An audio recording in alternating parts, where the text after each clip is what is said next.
Oh, duh. Hi, how are you? All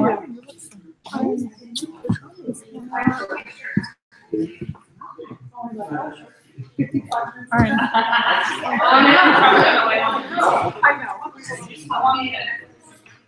I'm gonna try to move it in a little bit. Then. Watch out.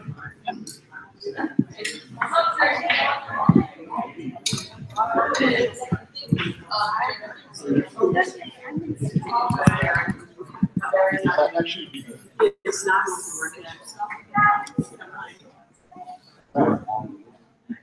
You know my volume. Okay, no, it's good.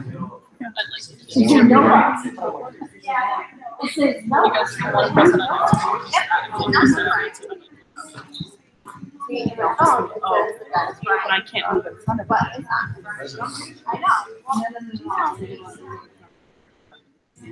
Are you being nice to it? I'm just using it. Sit next to it. Are you the technical director? I try to be.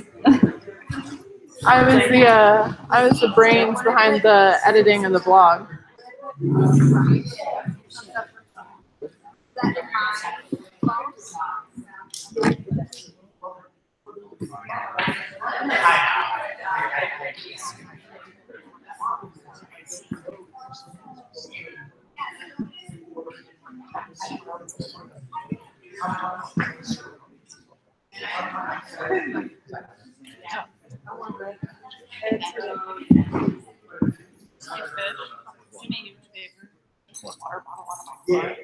It's literally parked right outside.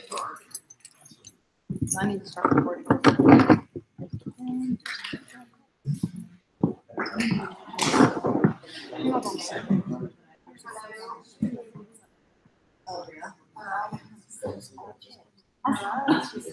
evening. My name is Khaled Begov. I'm the CEO of East Valley JTC. Thank you for coming tonight to this panel discussion on Israel campus. This event was initiated by Neil Fisher.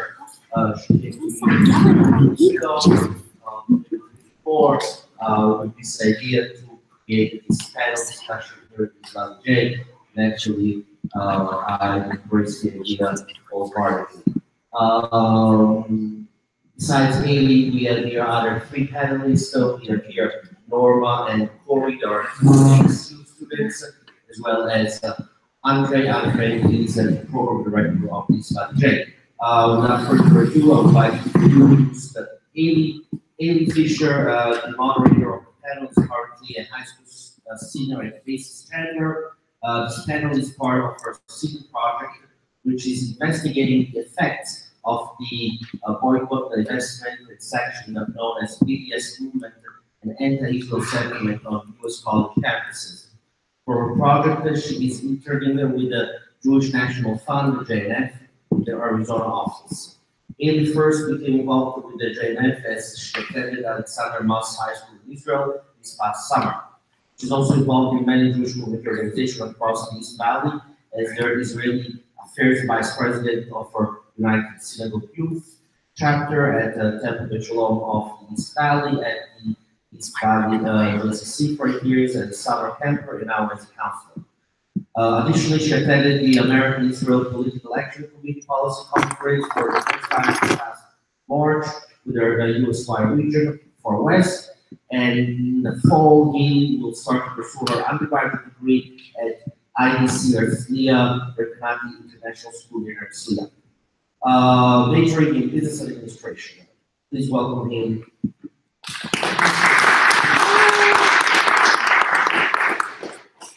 So again, this is a great opportunity that we're giving to the community here. What goes on campuses. I had the opportunity to work on campuses here in America for a number of years, so I really appreciate what they do. Thank you. Thank you, Rabbi. First, I want to thank all of you guys for being here. This panel, as I said, was part of my senior project, but it means a lot more to me because today we're going to start a conversation, and this conversation is about Israel on college campuses, and it's a topic that is brought to the forefront in many government organizations on college campuses, but is not brought to the forefront in our vote here on college campuses every day in society. So without further ado, I would like to introduce our panelists further.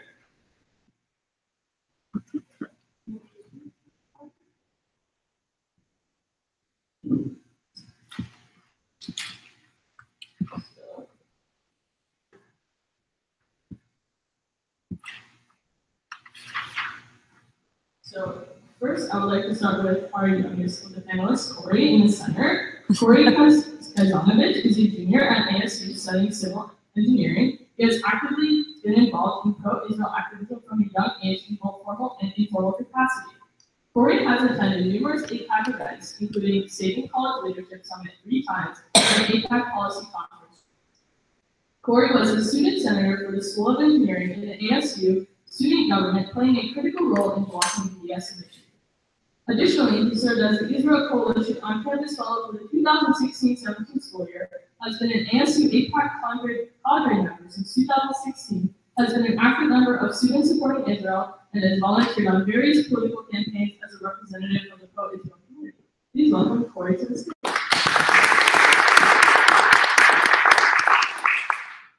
Next, I would like to introduce the lady on our end.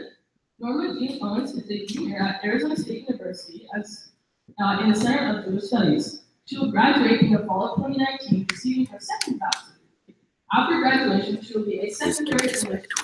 Norma is the president of a new club on campus called Christo News, who partners with Upward Bound high school seniors to manage their senior project by leading and guiding them in historical data research with the United States Holocaust Memorial Museum's History Unfolded program. She has been to Israel 5 times, and she has attended the Jewish National Fund Summit twice. And she is actually not. When she is not in school or teaching, she is growing trees, playing with her 3 grandchildren, or volunteering at the Culture Plotkin Jewish Historical Society. Please welcome Norma. And next, I would like to introduce the gentleman next to me, who I've known for a bit now. Andre Ivory is a dynamic Jewish educator with 20 years of dedicated service to our community. Specializing in programming for youth, Andre has served congregations in his hometown of Los Angeles, California, and Toronto, Ontario, where he served the Jewish community for many years. Andre is an alumnus of York University in Toronto, where he was active in Hillel while on the forefront of combating anti-Israel sentiment on campus. Since moving to Phoenix in 2011, Andre has dedicated his service to synagogues and Jewish community organizations across the valley. Andre incorporates the concepts of Torah, Avodah, service, Gemilut Hasidim, acts of loving kindness, in his programming and interactions with all members of the community. Away from professional life, Andre commits time to several community causes, primarily with combating hunger, poverty, and homelessness. Proudly, Andre has more than 20 years of coaching ice hockey in the United States and Canada, encouraging kids to become better athletes in the community. Please welcome Andre.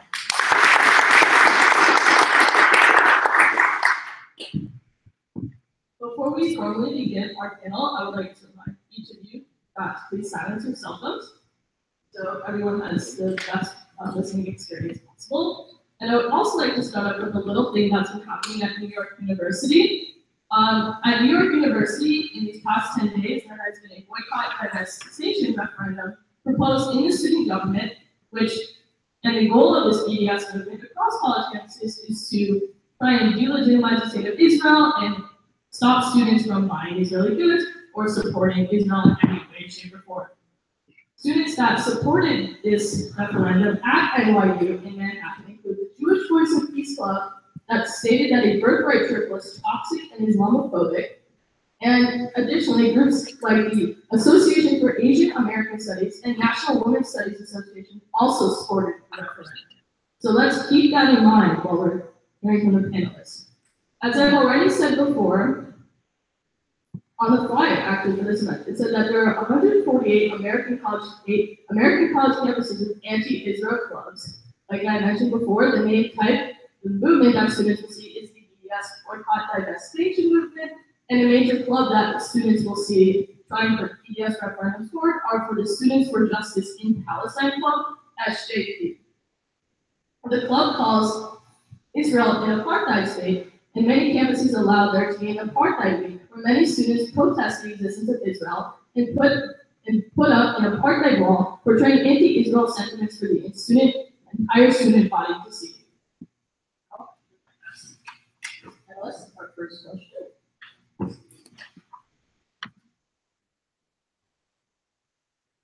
So can each of you, can you please summarize a time where you or your colleagues have experienced the effects of the BDS movement and/or Students for Justice in Palestine firsthand? And at the end, I would like for you to give an interaction, an adjective for the interaction.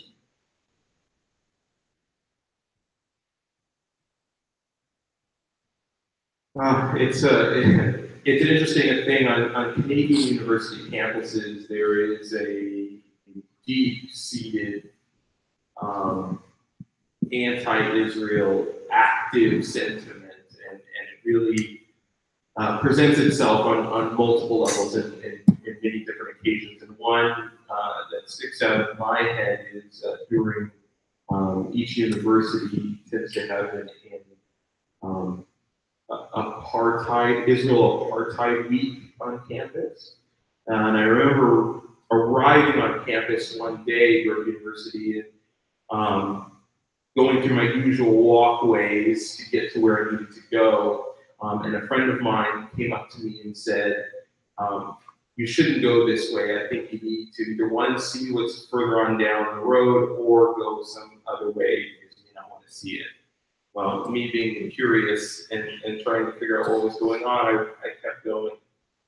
And lo and behold, the campus group, similar to SJP, which was called SPHR, Students for Palestinian Human Rights, had set up mock checkpoints all across campus on major walkways. They were dressed as Israeli soldiers, holding toy machine guns, forcing people to go through these mock checkpoints and then randomly pulling people out of line to what would be dramatically harass them.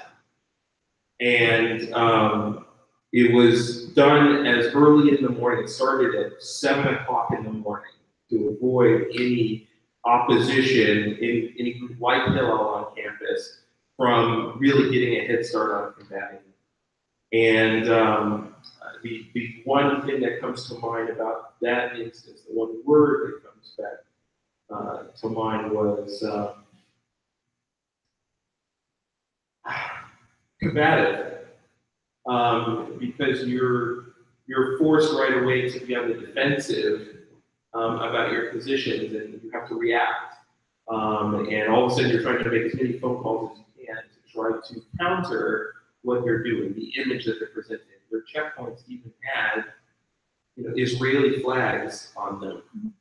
It was great detail, and to think about that, Steve, for a lot of students, that is the Israel education that they're getting for the day, month, year, is astonishing, and that will be a memory that will always stick out.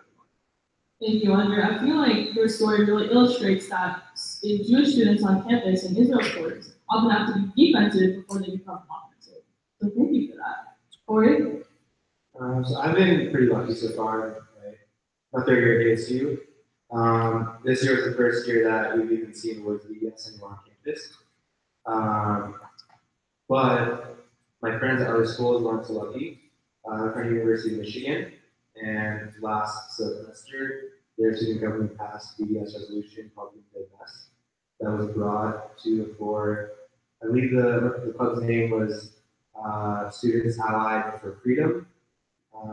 And then I have another friend at the University of Minnesota, and they've had huge issues with BDS and anti-Semitism on the campus, and it kept getting shut down by the student government. So this year, they actually were able to put it in a ballot so that the student government doesn't even vote, it's the students who vote. And most students aren't very educated, most students don't really care.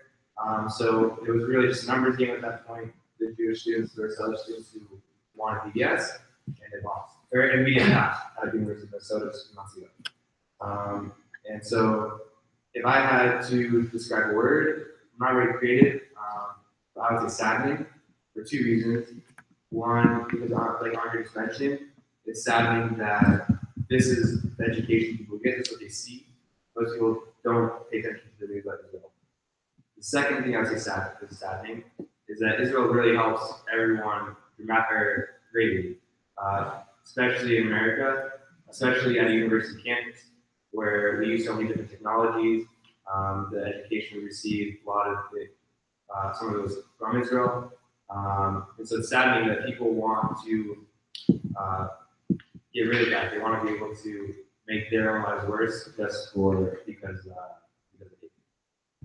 Thank you, Corey. I think what you actually just illustrated there was that the Jewish community is one. It doesn't matter where you go, where your friends go, but the fact that all of you experience these events on different campuses, although you may be a set of miles away, is very important. So I'd like for all of you to keep that in mind tonight. Norma? So I also have been on campus, and I have not had an interaction with the BDS, but I know that recently there was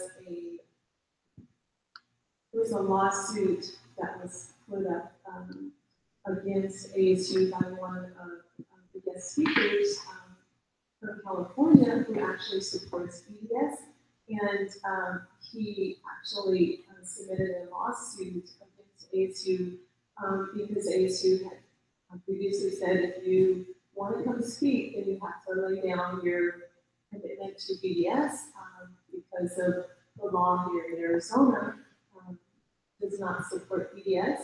And so that actually triggered a lawsuit for freedom of speech. And so unfortunately, the speaker was allowed to come, and so you can also look that up at ASU. But the one word that would come to mind with the BDS movement is possibly lawlessness, because so even though the laws are set here in Arizona specifically, it was a movement to come against the law, and so I would say Thank you. So the next thing, we're going to describe a little bit more what exactly apartheid is and what the apartheid law actually is. So that was my next question. I would actually like Corey to answer it. Can you please briefly describe Israel Apartheid Week and the apartheid law? Andre did a great job kind of describing it. At ASU, unfortunately, we haven't had it, but it is it's not the same every campus, but a lot of times we do try to do it at the same time on campuses. And it's early February, where it's a whole week of events. They have speakers talk about the importance of BDS or why you go bad.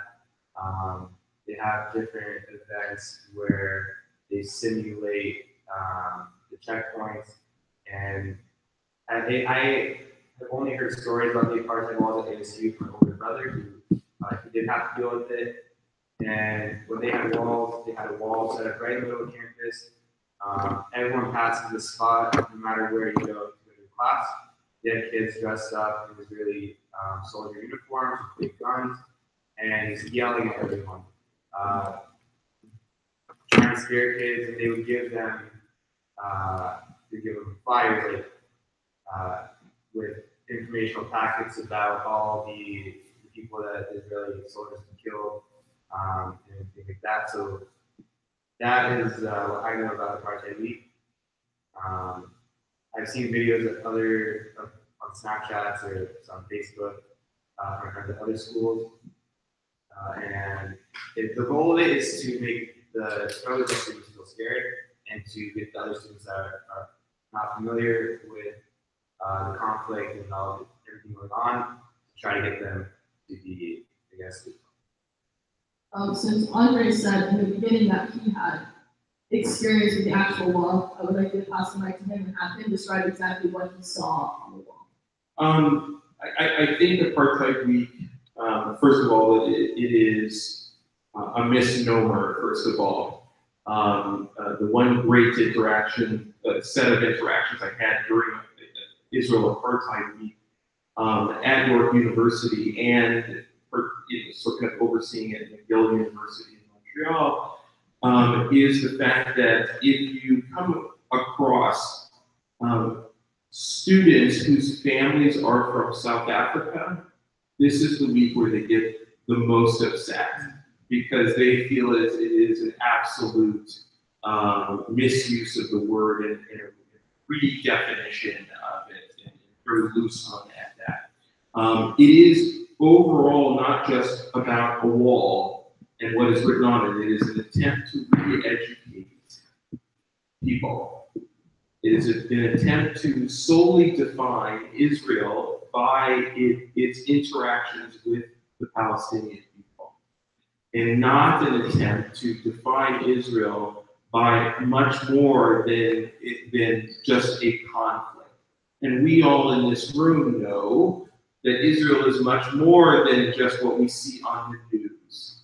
And it is also, for the most part, led by people on campuses who have never been to Israel and who cannot describe to you what it is that they're actually trying to define. So it does challenge students, Israel supporters on campus, not just Jewish students, but Israel supporters on campus to redefine the narrative, to redefine what is written on walls.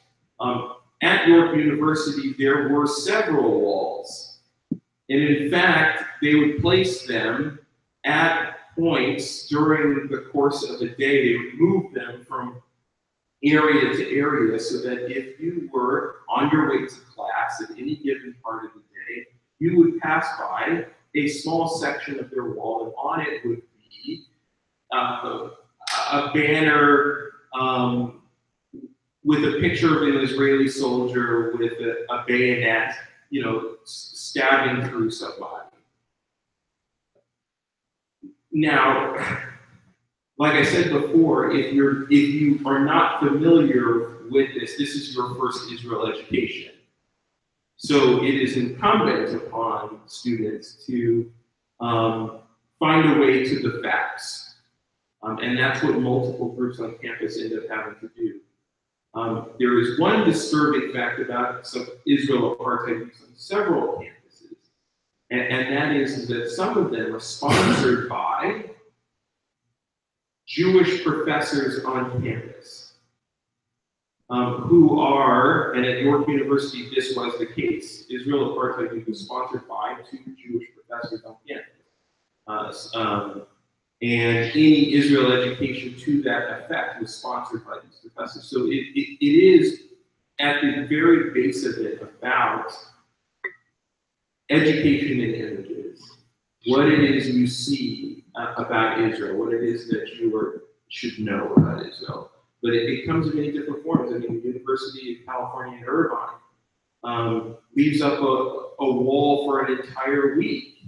And it's not moved, and there have been complaints to administration about it with no response whatsoever. University of Michigan, the exact same thing. I mean, this is a fight for educating people in the right way.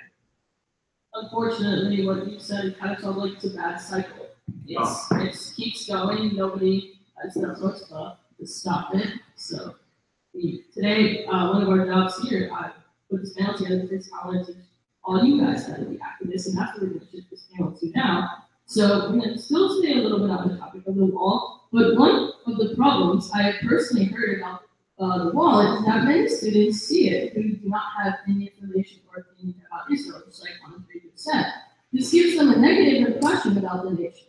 So my question to you guys is, if a pro-Israel student sees a student like this at the wall, who has no affiliation with Israel, hasn't really looked into it before, how should they initiate conversation with them? What should they talk about? And finally, what should the student who is being spoken to and educated about Israel gain out of this conversation? So just to clarify, we're talking not the people being on the wall, but the students who are there. Yes, the students who are just observing the wall because it's in the middle of their campus. So like one thing that I've been told pretty frequently about pro-Israel activism is there's 10% of students that are pro-Israel on campus, 10% of students that are anti-Israel on campus. The rest of the 80% don't care at all. Something they see in the news or hear about once in a while, they don't really care.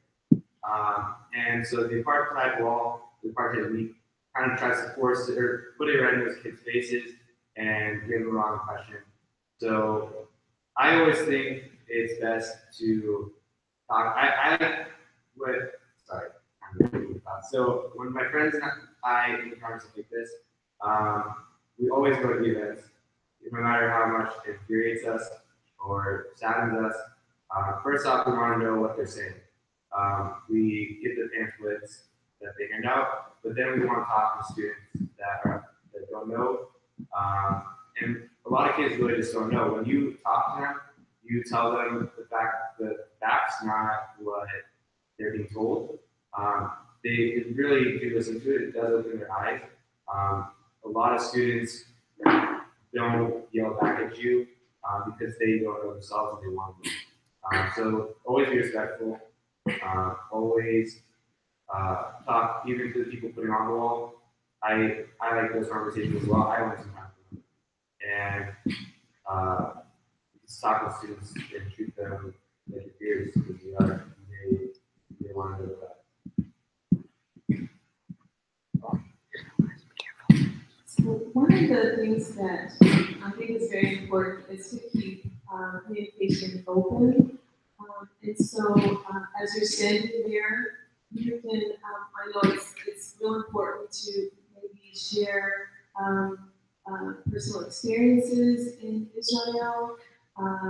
Also, just really, I think speak of the importance of how Israel, they are leaders of the world. They actually help aid when there's crisis. They're creators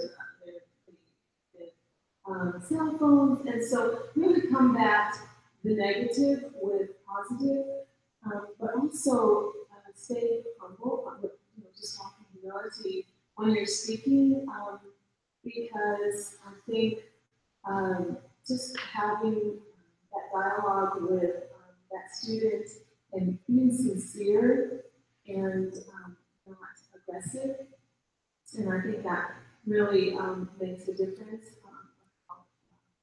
They receive what you're saying, and I think perception of Israel can be changed if you give them a different picture of what's being shown there at the wall.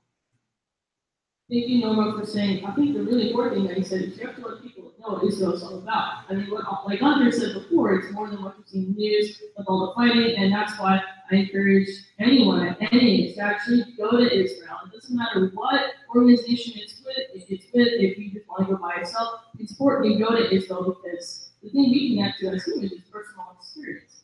So Andre, I'd like to give you a chance to answer this question.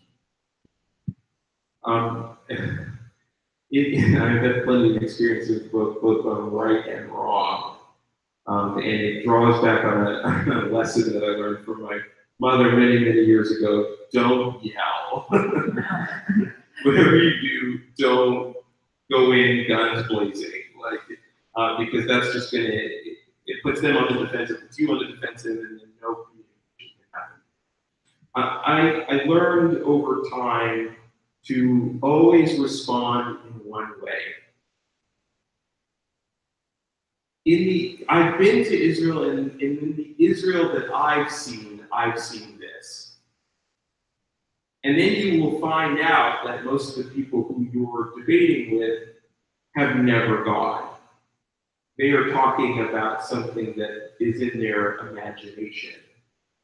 And then you're talking from experience. Look, if they want to come back with something else, okay, look, everyone has the right to their opinion. But I'm talking about the Israel that I've seen. And then it becomes personal. And then you take ownership of your position about Israel. Everyone has a different position on Israel. In no way are college campuses trying to, and Israel supported groups on campus trying to produce robots in the end that just, Yes, I love Israel, and this is what this is what you respond to after question 1A, and then you respond with this. No, it is about inserting your own personal narrative and telling your story. I stopped yelling after a amount of time because it just got no way. Yeah, I think that all the times I've been in Israel, I've been with a group of people. I went with my family, went through 2016, and as Rabbi said before, I went on Alexander High School in Israel this summer. And the one thing I noticed is that every single person has a different way to describe the trip after they go to Israel. So I think that would be a pretty useful thing to say. You go, look, you need, in order to really be excellent, you have to go there. I always say to people all the time, you can teach European history, you can claim your expert on it. But unless you've been to Europe and walked through all the historical sites, you don't really have a insanely correct page of what is going on exactly. So that was really good input. Thank you, all of you guys. So I know you all come from different backgrounds, but I'd like to hand the mic off to Corey for a second, because he is a real living undergrad student, studying civil engineering and being Jewish at the same time. So, Corey, as a student, what is your motivation to support Israel on campus and fight TBS? My motivation comes from my parents. My parents are from Russia, and they encountered anti-Semitism firsthand. My father got into an amazing school in Russia that takes up 2 instruments per year, like two chairs per instrument per year. My father got it, and during his senior year of high school, he got beat up solely for being Jewish, and someone broke his front tooth, and he could no longer play. He no longer play anymore. He couldn't go to school, and he told me another story. One time, he and my grandfather were going to synagogue, and someone is walking by their way, and he says, "When you go to the synagogue, just keep walking past the KGB is outside, taking pictures with you." And so my parents gave up their whole lives for my brothers and I to be Jewish, and I have family members in Israel who were in the army, who fought for Israel so that it can exist, so that there's a home for people. And since I'm not in the army fighting for Israel and the Jewish people, I feel that it's my obligation to on the college campus and make sure that I can do what I can to support the safety and longevity of the state. I like what you said there about how your parents inspire you, because I feel like that's a very important Jewish quality and saying of the Lord of the Lord from generation to generation. That's personally my favorite saying in Judaism, and I'm glad you know. So now we're going to get into a topic that is coming up today in these American college campuses, and that is anti-Semitism versus anti-Zionism. So, for the sake of college campuses, should students treat anti-Zionism as anti-Semitism? If so, who should students turn to if they feel one of their professors is being anti-Zionist and or anti-Semitic? So, in the conversation, I have not actually heard professors or students discuss Zionism.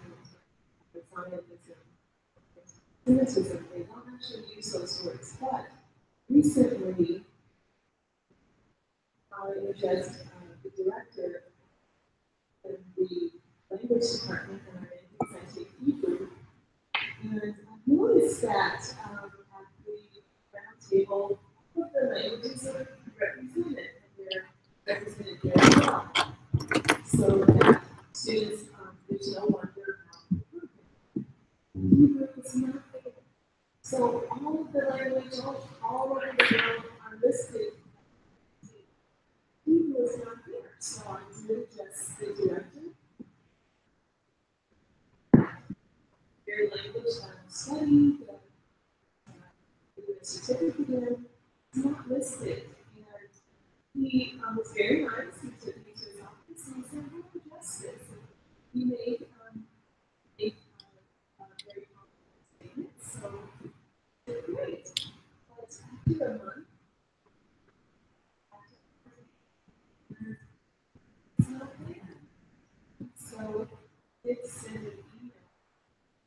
And did address the email. He said that we would take this into black. I don't even know that he said it was so much. I did see that.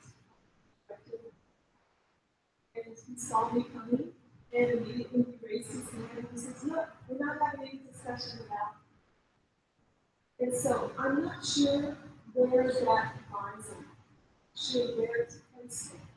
So what it was encouraging to do is to make off the letter bill and submit it to maybe some of the movement active, as that was pretty intense. And we Congress. And I want you to know that there's, because there's been a lack of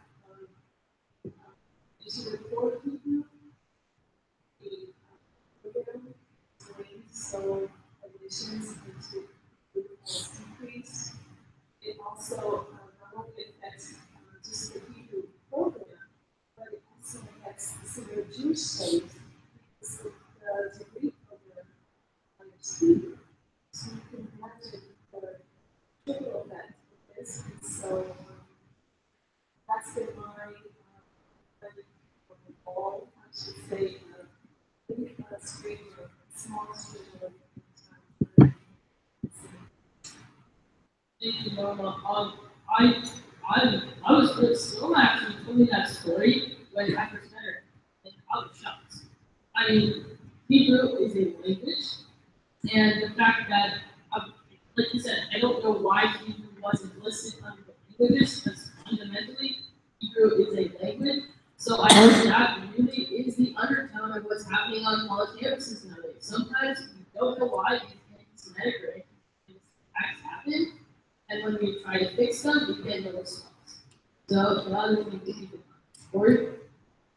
So I guess for me the difference between anti-Semitism and anti-Zionism is when you're having your discussion with whoever you're discussing with, or you see an event, you can usually tell if the person is anti-Israel because they just don't know, because they don't know all the facts, they don't like the policy, which is fine. People don't like the policy. No one anywhere has 100% approval rating of the policy.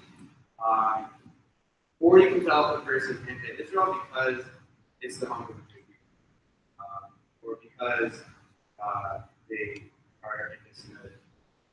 So it's very important to know your audience, or know who you're talking to whenever you have your dialogue. If a person is anti-Semitic, oftentimes you can say whatever you want. You're not going to change their mind. But most people aren't anti-Israel because they're anti-Semitic. They don't follow the news. They don't know what's happening. They've never. So it's very important to know that when you're talking to other students. If you have a professor who says anything anti-Semitic or anti-Zionist, it's a great resource, no matter what university you go to. It's Hillel, and I can't stress enough, Hillel, they're great for anything that you need on campus regarding your Jewish life. They have all the ins to the administration, to the deans of all the schools, maybe even to the professor himself. If they can't tell you how to fix it or how to go about it, they themselves will take it upon them to make sure that the problem is remedied. And can't stress enough the law if you ever experience it, especially the professor. And like Andre mentioned earlier, oftentimes the professor that says it will probably be there's a lot of good professors. I know at ASU twice this year. None of my professors, but professors that we have had one anti-Semitic speaker from it. So don't be afraid to ask other people. Thank you, Corey. Obviously, us as Jewish people on college campuses and these issues, I would like to stress we are a team. And so it's really awesome that Corey brought up that you always have a network of people. Hillel, the Jewish Student Union, and college campuses is awesome. Also, there's a website called amhcainitiative.org that will spell out and stone every single college campus in the United States. You can click on them, you can see which professors are anti-Israel, and you can see how many clubs are anti-Israel. So on here. Yeah, it's sometimes those distinctions between being anti-Zionist and anti-Semitic, sometimes those people will bring themselves out on their own and by their own actions and their own speech. Two quick examples. Canadian universities tend to have exam periods that are earlier than American universities. So exam period at a typical Canadian university will begin at the beginning of April. Now that's problematic for a lot of Jewish students because typically Passover will fall sometime during exam. And if you are observant, then you will have a block of days where you will not be able to take exams.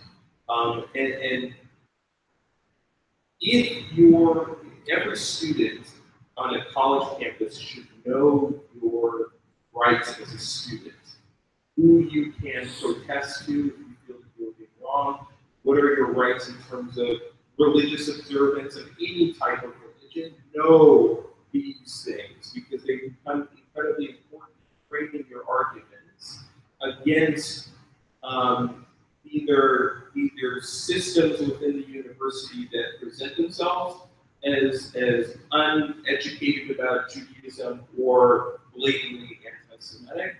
And there was a series of incidents at the university. And those been corrected. I don't want to throw my alma mater under the bus because they're going to ask me for alumni association donations. So I don't want to be sure they're welcome back on campus. It came to light that several students were not allowed to defer the taking of their exams because of their observance of the Yom Tovim of Passover. And they tried to protest to the university to have permission to take it on another day. The university denied their request to do so repeatedly. Even though it fell under the clause that if you were observing a religious holiday, you have the rights, not only under the university's laws, but under the Charter of Rights and Freedoms, to have that delayed. It is about fighting sometimes these misunderstandings that sometimes as anti-Semitism, but anti-Zionism floats itself sometimes in a anti-Semitic robe. We were having, as a participant in Hillel, having a Hanukkah celebration on campus. And in the middle of our Hanukkah celebration, us passing out just Hanukkah cookies to students on campus, in comes SBHR and their banners calling Israel an apartheid state, marching in and ultimately trying to destroy our setup on campus. Now, what does Hanukkah have to do with anything that they're trying to promote? Well, no, it's them cloaking themselves in anything that we want to do with having a voice on campus. We stood up to this. We're proud that we should and celebrate our holidays and have representation. And the university defended us as well. But you will, most of the times it does reveal itself. But there's a pride in your, whether it be combating anti-Semitism is combated with the pride in you being Jewish.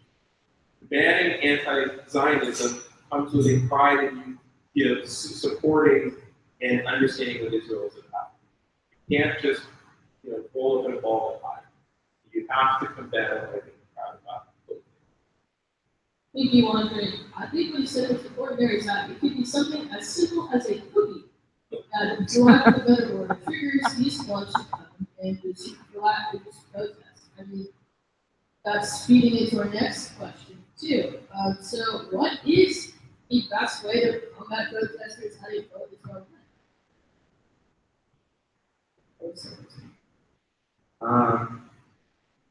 I guess when I was the fellow for the physical coalition on campus, there's 50 of us from different schools, and we all had one training school year.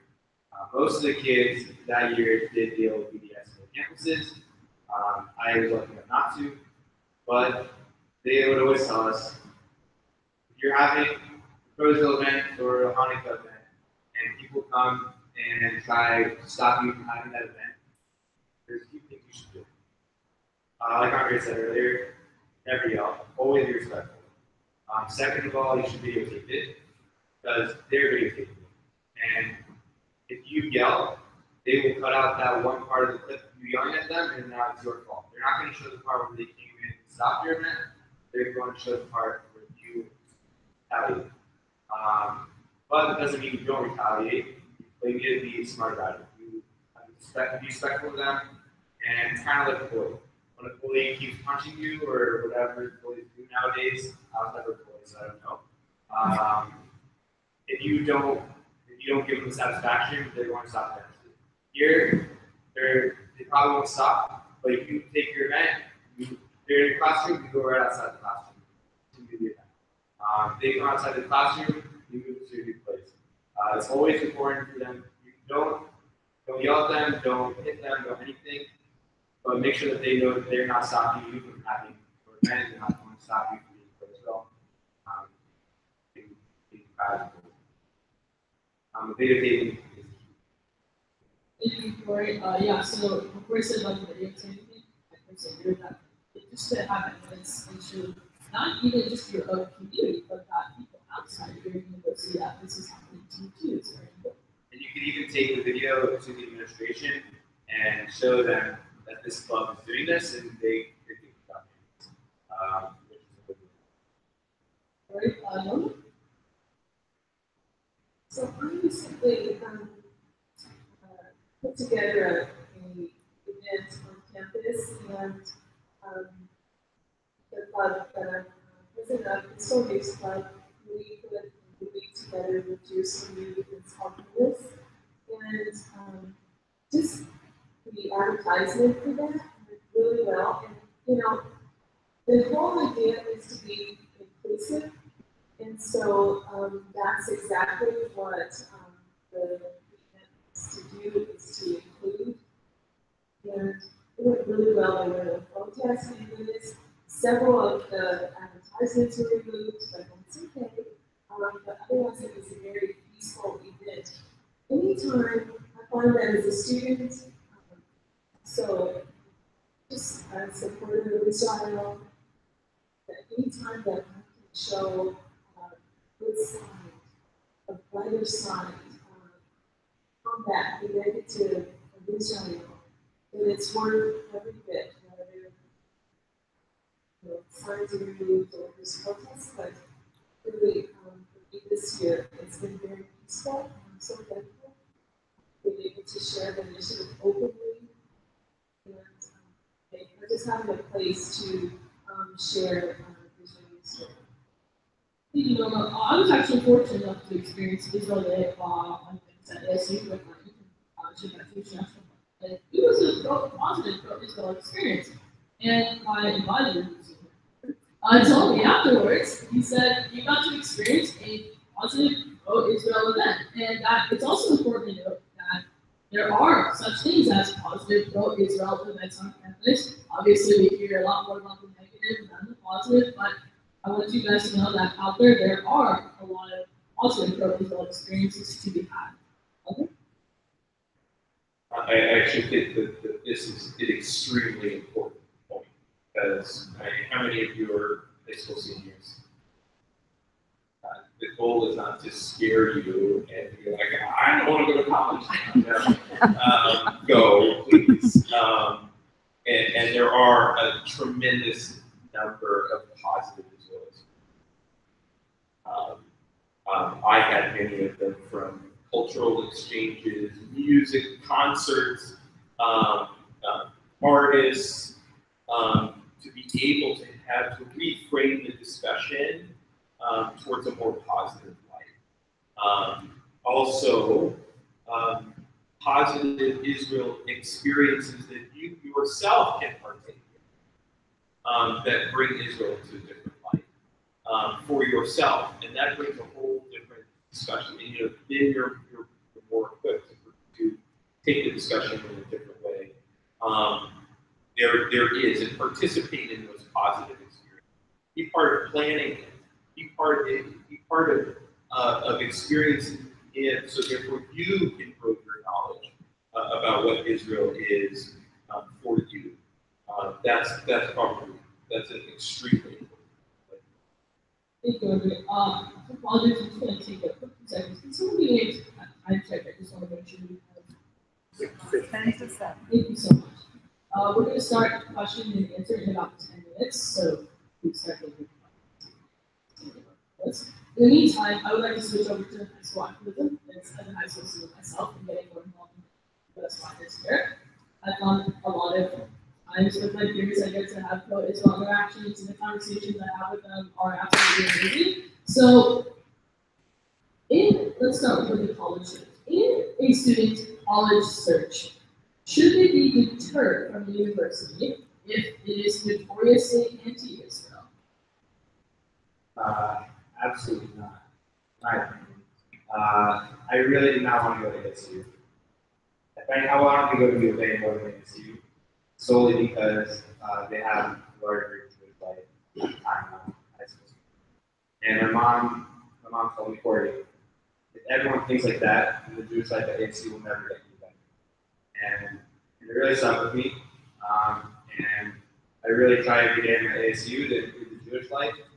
Maybe I won't get the Jewish experience that I wanted at the time, but knowing that when I graduate, the next high school students from me will get that experience at ASU really means a lot to me.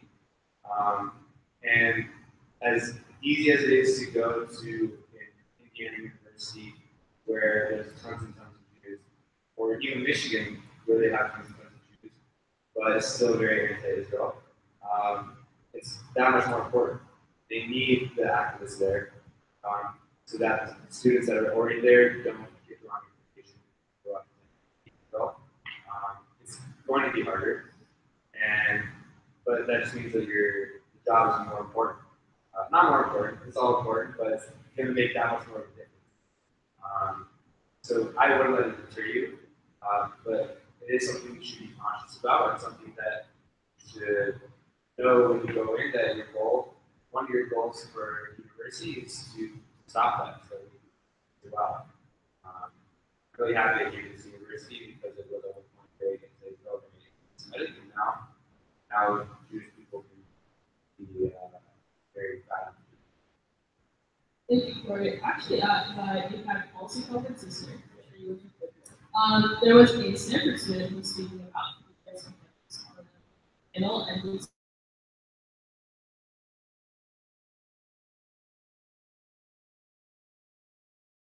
so he went there and he has been fighting TBS referendums and has got blocked TBS referendums at his school, and actually has participated with other clubs, other minority clubs, like maybe Asian students or Hispanic students, to get them to vote. So thank you for doing that. Just wanted to make a comment.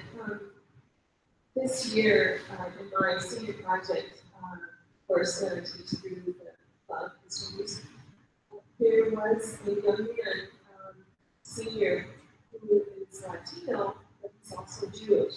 And the perspectives that were taught this year, and also the research, really helped him to appreciate Jewish. And so I think it was something that he really did not openly share for different reasons. Most of this, actually, all of my students were DACA students, so many of them, their parents, either they were separated from their parents or they were adopted. So this story is very interesting, but because of the perspective that we went through this year with the students, he Jewish identity, and coming in as an ASU student fall, I believe will continue on through the studies. He's maybe some contact. So, very encouraged. You know, under? I'm a firm believer that you should never go to college and pick a college because you want to be in a protected bubble. College will give you, unlike high school, in my belief, will give you a sense of taste of your place in the world, in the real world, which means you will be dealing on a daily basis with people who you disagree with, have differing opinions. You will fight for causes, you will support causes, you will change your mind about certain things that you thought that you were right on before. This is the experience you're looking for. And you cannot find it, and sometimes in these universities where there is an active BDS movement, an active anti-Zionist movement, is where you will find very active and very flourishing Jewish environments, because they have to try to combat what exists already there. So go not to be protected, go because you want to discover who you are, what you stand for, what you really do. Now, from a parent's perspective, I've heard they'll say, oh, the schools are good for the schools, they're not good for the schools. So now setting up a level for the student, now going to the parent. A student says, I really want to advocate for Israel on campus, but the parent is kind of reluctant and says, no, you can't go there, they don't really support Israel. What do you say to that parent? I would start with the discussion that you as a parent have with your child. How often have you discussed Israel within the home? How often do you talk about Israel at home? How often do you talk about what goes on in Israel at home? Clarify, these are value clarification conversations that you had before you send your Israel advocacy warrior off to some college campus to go and defend Israel without the correct tools. And the most important tool is, what do you think about Israel? Just answer the question, what do you think about Israel? And then go from there. Not a parent. My parents always tell me when I ask a question that I disagree with, it was like, when you have your own children, you understand. So I do believe that. I don't understand the same way if I was a parent. But I agree with what Andre said, that at least for me, my Jewish values were instilled in me by my parents. And so if my parents felt it was important, or because I wanted to do Jewish things, because my parents felt it was important to do things. And I think if my parents didn't want me to do Jewish things that they wanted me to be pro-Israel, then I probably wouldn't be pro-Israel, or as pro-Israel. For sure, my Jewish identity or the Jewish values would not be strong. Yeah. So now, I was going to ask about, I was going to want to shift more to positive Israel. I briefly want each of you to describe how it feels to support Israel.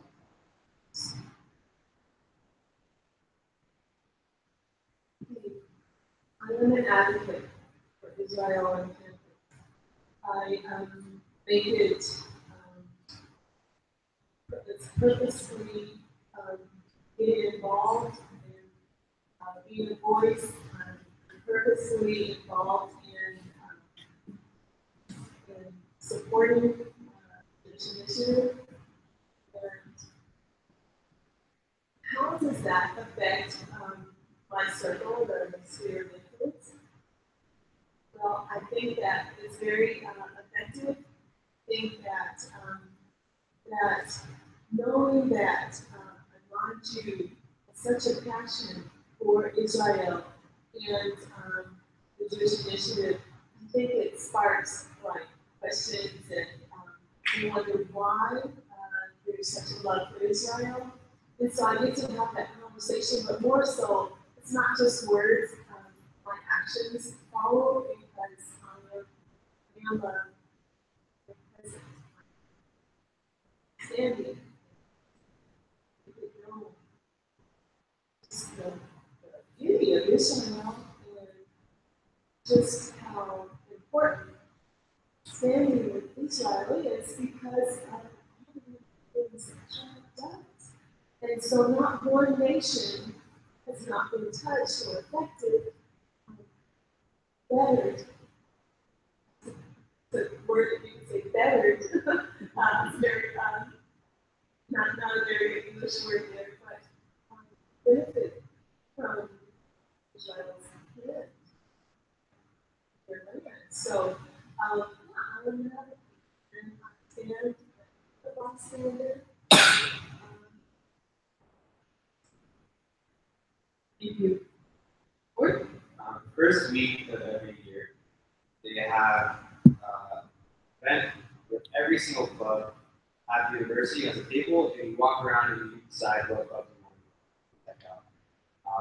And there, at least at ASU, which is the largest school in the country, there are probably like 300 clubs. The entire MU, the largest building we have, and then the second largest building we have are just full of tables.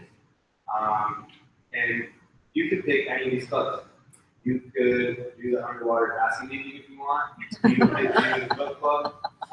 You could get on the Quidditch team if you want to get on the Quidditch team. And so to me, to be involved with the pro-Israel clubs, students supporting Israel, our APAC club on campus is called SunPAC.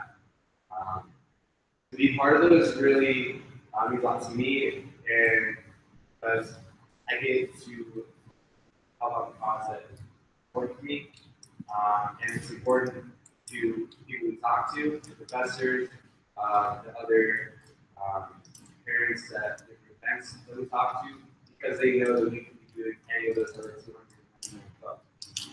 We could be doing whatever we want, but we're here advocating for Israel on a college campus where the narrative, not at ASU so much, but at some other campuses, where the narrative and people try to scare you from the downtown. So it's just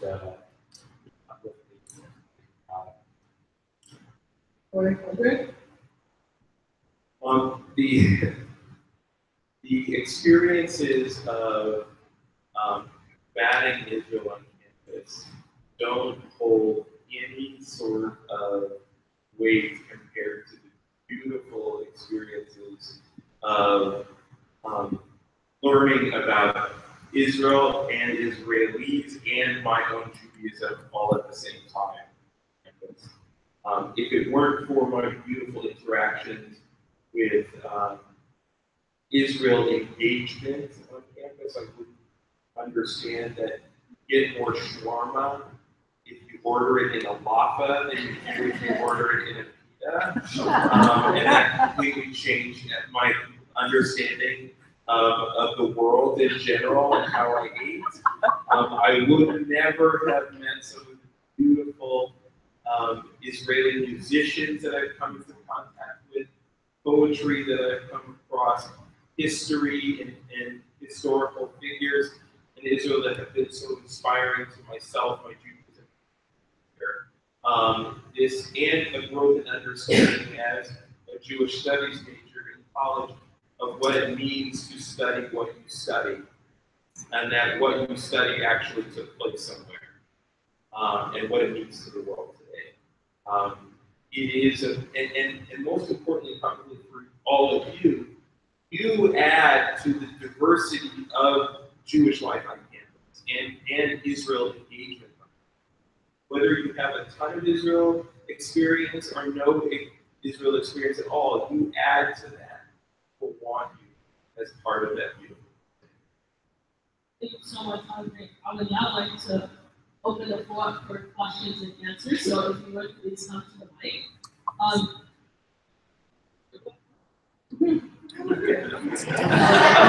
Not because no one could possibly do it. I understand. I'm very soft. Only ask that you don't say anything. You're also a student. Tell us what you go to school. Morning. And you say, You said I should say your name.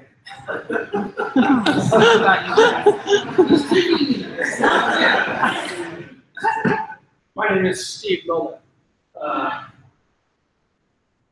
I don't like having all these people behind me. I am Steve Nolan. I don't have any questions, but I wanted to do a comment. One is you mentioned that TBS hadn't really big thing this year issue. That is not the case. A number of years ago, TBS was very big an issue, and they actually tried to get university, and Michael Crow basically said no, and it kind of died after that. Because a lot of reasons. Yeah, everybody remember that. Right, so that was a big deal, and Michael Crow apparently is quite likely, so that would sound pretty good. The next thing I'd like to mention is, I agree that it's very good to talk with people that are anti-Israel, but you also have to realize when to stop. And my favorite example of this was at a very large protest in Sweden, actually. There were people wearing days for Palestinians t-shirts. And when it was pointed out to these people today, that if they were in the Palestinian territory, they would still be gay. They refused to understand that. They denied that that was the case. At which point it was time to stop, trying to convince them that they were going. The other point that was made was that there are some Jews who are very anti-Israel or anti-Jewish. What I'd like to point out is the far left in politics in the United States has become very anti-Israel. You don't have to look any further than people like Bernie Sanders, who's done a lot of anti-Israel things. Don't really understand it, but people should really be aware of that there are more and more Jews like that. Jews used to be a big part of the Democratic Party, and this has become a big faction of the Democratic Party. That's why more and more Jews are becoming Republicans, because that's an interesting issue that I've never understood. Anyway, thank you guys. Thank you so much, Steve. Next, please. Okay, my name is Leah, and I'm in 10th grade of high school. I actually so not being Jewish, how is it that you got involved? How is it that you got involved in Israel?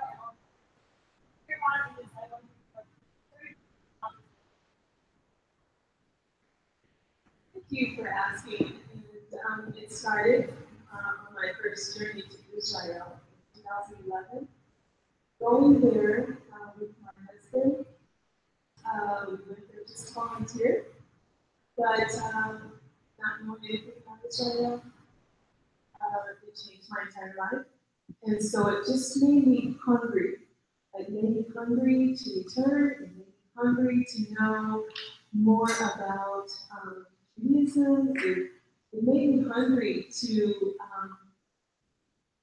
I wanted to know why I was falling in love with this nation, and after just going there for 3 weeks.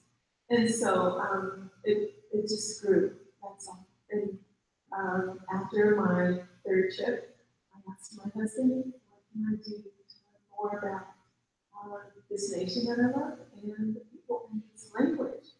And so he allowed me to enter as a student.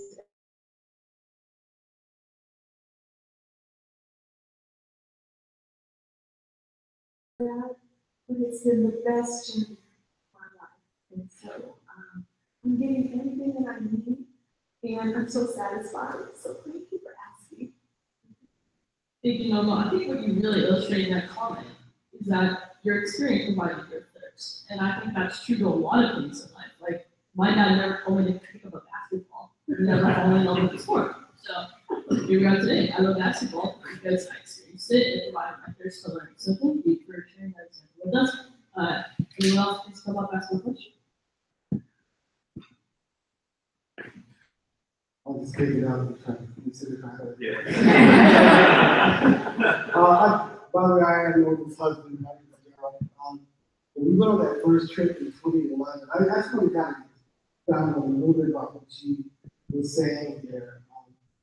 When we went in 2011, we actually didn't know what to expect. It was our first time going out of the country, period. And actually, probably the same time we were in Mexico. But anyway, we didn't stay there for time. No shit. But it was our first time really going to Israel, and we weren't sure what to expect. We really weren't. We went there, like she said, we didn't get involved for a few weeks and work there. When we got there, though, you know, we heard all the stories. We heard all the stories before we went. It's a lot like what you had to talk about before, a lot of negative things.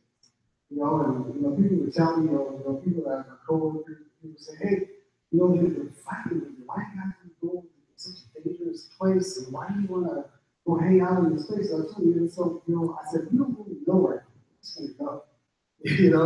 We're just going to go there. And what ended up happening when we got there, we actually stayed, we actually lived on the Mount of Olives while we were there. If you guys have been there, the Mount of Olives is where all Palestinians right? So that's the side that we actually lived on for 3 weeks. And it was interesting to be there because I always thought that there was just such animosity there that these people could not possibly live in the same place. But it was interesting to me that though we hear about all the things that happen here, especially that happen in Israel between the Palestinians and the Israelis, that when we go there, we see them living together. We see them living together. A lot of them call each other brothers. They call themselves brothers. And I couldn't understand what the happens. And when we traveled around, we went to different places and stuff. We just experienced different aspects of the country. One of the things that really amazed me about the country, personally, was the agriculture and what they did there and how they did it in the Jezreel Valley and what they did there. And I was just like, wow, how do they grow bananas? Really, it's like they have great people in ag fields and stuff. It's like, wow, you grow things that don't know where you grow in the desert, in this place, it's just amazing to me. And we just kind of fell in love with people. I actually did a little study on the Ethiopian Jews that got migrated there. We got a chance to meet a bunch of them while we were there. And it's an interesting story for me because I looked at it, because a lot of them thought I was Ethiopian. So it was amazing. But it was just an amazing story to watch, the people, how they brought these people in and just integrated them into society. And it was amazing. It was just amazing to see this kind of stuff. And one last thing I'll say, I won't be too long with it.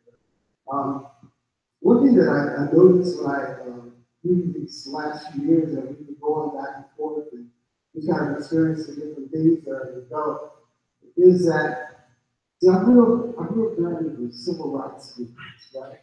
I was a little kid when the civil rights movement was going on, and I benefited from the sacrifices that people made. I got to go. A lot of people that my parents were able to go to college. They weren't able to finish high school, but they had issues. Because they grew up. My dad's from Oklahoma, and my mom's from New Mexico. They grew up in different cultures, but they never did experience anything. But I was able to actually go to college and not get kicked out or be ridiculed or told I can't be here, that kind of stuff, and deal with this segregation thing. But what I do now is like when I was hearing you guys talking, I was drawing a lot of similarities between the thinking at the time of segregation and the time that I was there in the 70s and stuff like that, the stories that were going on and stuff like that. I I just see a lot of similarities with the things going on with BS and anti-select unions and things like that. And, you know, one of the things I wanted to kind of say about it is that one thing that I noticed that we did during the 70s and 60s and 70s and stuff like that, that there was number one, there was a unity among the people that we had to stand together, number one.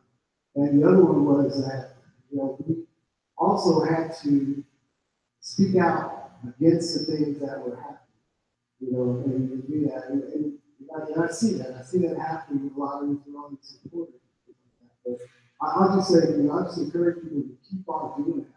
Especially guys on campus and stuff. When you're on campus, just go ahead and speak up, do positive things. You know, you don't have to. You can take that nonviolent movement that Martin Luther King started and things like that, Mahatma Gandhi and all of that, and use that, you know, on your campuses, and you know, through the violence and stuff. That's what I'll stop. Absolutely, yeah, please respond. No, that was amazing. Thank you so much for sharing your story. I just want to give a quick thought. When I started college, I started as an undergrad at the university, what was then the University of Judea, what is now the American Jewish University. A campus that is 98% Jewish, a very small campus with a very small student body. I didn't realize that I was black until I went to a campus where I was one of two. But I didn't hold it. I didn't hold it as something as something to be angry about. In fact, I grew to understand how to use it to better myself. College is an experience about you getting to understand who you are and where you're going to go. And being Jewish on campus and being an Israel supporter on campus will be part of your journey in trying to figure out who you are and what you believe, and what you will stand up for and what you will stand against. It is important to think about it in those terms of what, you know, my parents learned from the civil rights movement was never to be ashamed of who you are and what you believe. Because as Dr. King would say, don't kneel, don't lean over, because if you don't lean, stand up straight, and the man can't lean on your back, and no one can tell you who you are. Be proud of who you are. Be proud of what you believe in. This is part of the experience. Thank you so much, and I think those two comments combined really show how something just does walking through Israel and just believing can be so powerful. So, does anyone else? Please walk up to the mic, form a line.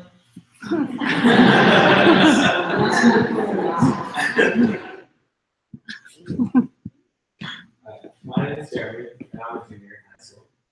And my question, I know you guys touched on this a little bit, is that what high schoolers who haven't reached college yet either do prepare for BS on campus or deal with it in our lives right now? How do we protest campus?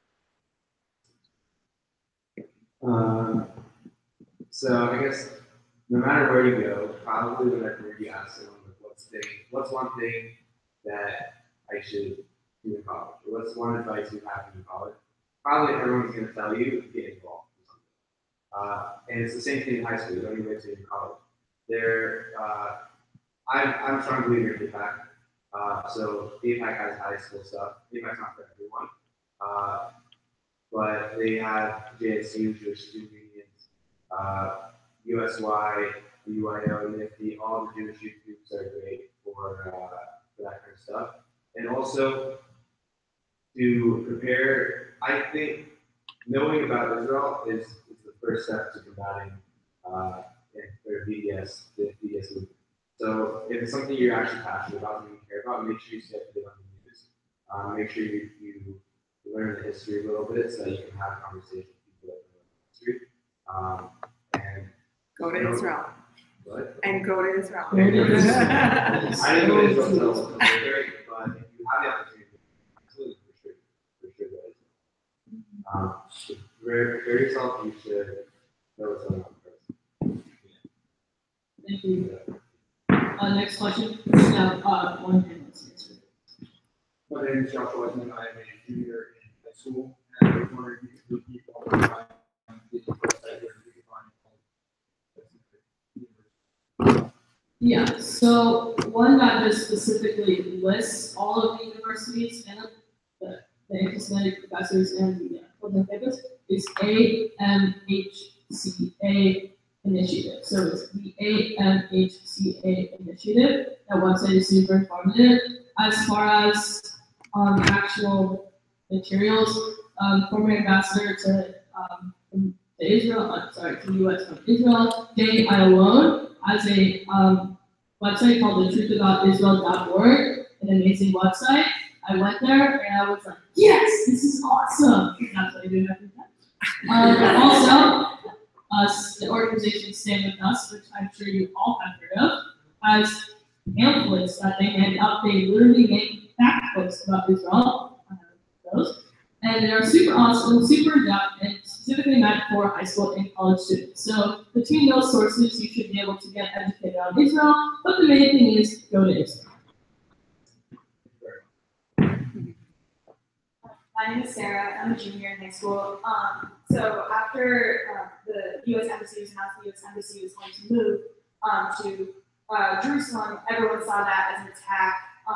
Really, all of the non-Israel believers really saw that as an attack on Palestine, and started at my school to like post things online about Palestine and how and a lot of anti-Semitic, anti-Jewish things.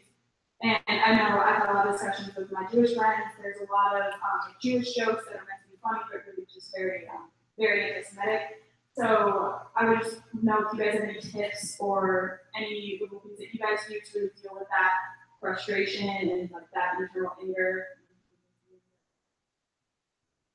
Yeah, other things as well. Sure. First of all, the uncomfortability of people mentioning and telling jokes and making comments on a campus, whether it be high school, college, or otherwise, is something you should never just take in jest and just move on. Always be sure that this is discussed in the proper channel. Never just leave it. Because once you just leave it, you leave another piece of, this is, and people who know me know that I always quote my parents whenever I talk. It's like something my mother said, when you just leave a comment on the ground, if you just keep leaving them, it leaves a rut for people to just keep walking on you all the time. And then you just stop feeling, you just become numb. You never want to become numb.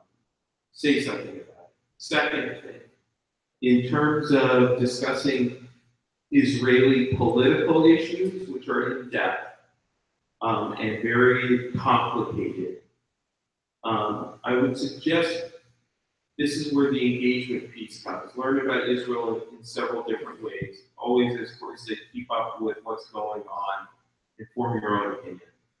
And two, try to have a dialogue with people saying that there are multiple ideas to this. Let's discuss them. It's not, I've learned it's very hard to change people's minds sometimes, but it is important that you change yours, that you form yours.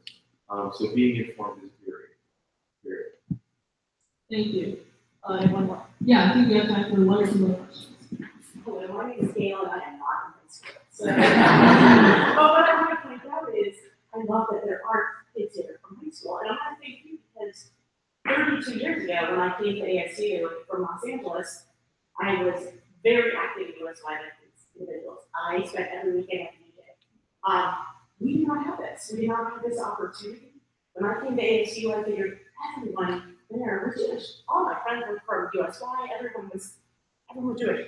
My first 3 roommates from Arizona had never met a Jewish person. And what I like to say to these kids, even more so than the importance of Israel, is the importance of being Jewish and not forgetting that part while they're standing up for Israel or for their ideas. And I want to say, I have a college student right now who just finished her freshman year at Community University. Hey, Jewish and incredibly liberal at Grand Canyon. Went there for a reason, for a particular major, but she is now coming to the grips of how people do not like me simply because I'm not Christian. So I want everyone in this room, especially high school students, to understand, have your voice, and definitely utilize your voice, but use what you're learning now in high school, in USY, and bring that forward no matter what campus. So you can go to ASU, you can go to U of A, yes, but you can go to Grand Canyon, you can go anywhere you want. But my point is to thank you guys for talking about the fact that yes, you need to have a voice, and I think that's what's important to get out of this. And thank you, Haley, for your job for that. Absolutely. Yeah, I think that will wrap up today, and I really want to speak Tyler. Yeah, of course. Sorry, one more. Actually, I didn't pay this class. So again, I'm definitely not as informed of what's going on over there as much as I would like to be, but based on what I'm hearing from you guys and Haley and other people I've met, the issues you guys have discussed in terms of what people dislike about it, right, is that at least the majority of it is what's happening in Palestine. Is that all of it? Is that what people hate the most? Or is there something else really good? Because obviously the majority of people see on the news is Palestine or the embassy switch. That's okay, figure Palestine. You know, it's all about what happens there. So is that it, or is there actually something? Yeah, but before I think you guys have to answer, I would like to comment on Snapchat, the app Snapchat. There was a Snapchat story about what was going on in Gaza a few weeks ago, and all I did was show images of how wounded the Gaza people were. It didn't show any causes of what triggered their injuries, but people just, it seemed like to me it was very anti-Israel because they were just pinning, oh, there's this thing called Israel, this is part of Israel, and obviously the Israelis had something to do with it. But what people don't realize is the Gaza Strip is run by the terror group Hamas. So I think that's very interesting what you're saying, Tyler, right now. One of you would like to answer this question. I remember that a few years ago. I guess when I was a senior in high school, I used to do a thing on Snapchat where it was like a story from a specific place. So everyone from Phoenix for 24 hours, if they posted the story, everyone in the whole world could see who people stuff. And one day they had from the West Bank, and it was like a person like, "Good morning from the West Bank, just here next to the apartheid wall," something like that. So. I do think Snapchat probably isn't difficult, but that also, it's not just Snapchat, it's most media. A lot of the media, especially on the news, is going to be anti-Israel, or they just won't say the facts, how the facts are. They'll say X amount of Gazans were killed by the Israeli soldiers, but they won't state that they were first throwing rocks at them and stuff like that. So, at least from what I've experienced on the college campus, most of the conflict has been because either because of the conflict or just because of anti-Semitism. And it's important to again differentiate both of them. But it's also important, I think, to combat that by showing the positive cultural side of Israel. Not every Israel group on campus is going to be political. A lot of them talk about just the day-to-day life of the Israeli people, the Israeli culture, Palestinian people living in Israel, and most of the conflict is either anti-Semitism, masked by being anti-Israel, or it's because of the conflict.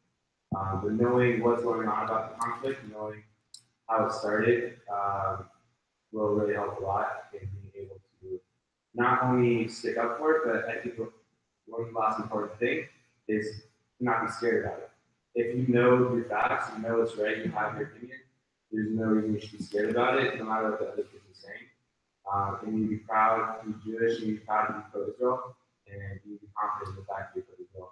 And what other people say, what other people do, shouldn't deter you from it. Yeah, thank you. I think Corey took like the final words right out of my mouth. That's the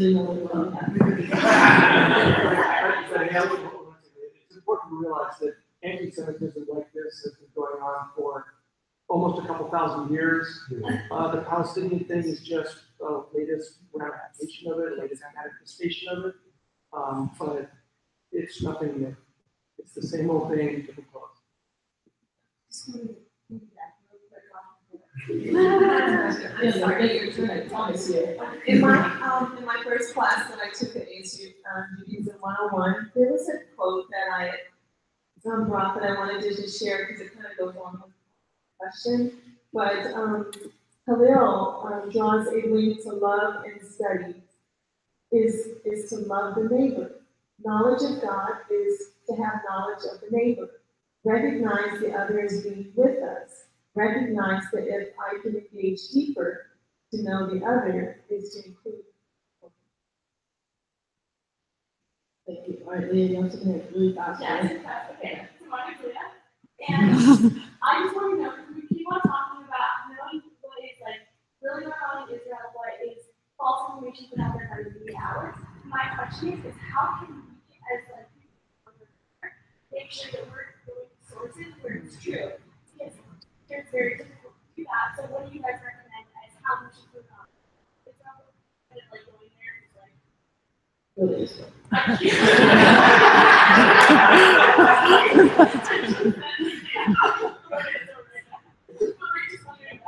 That's a great question.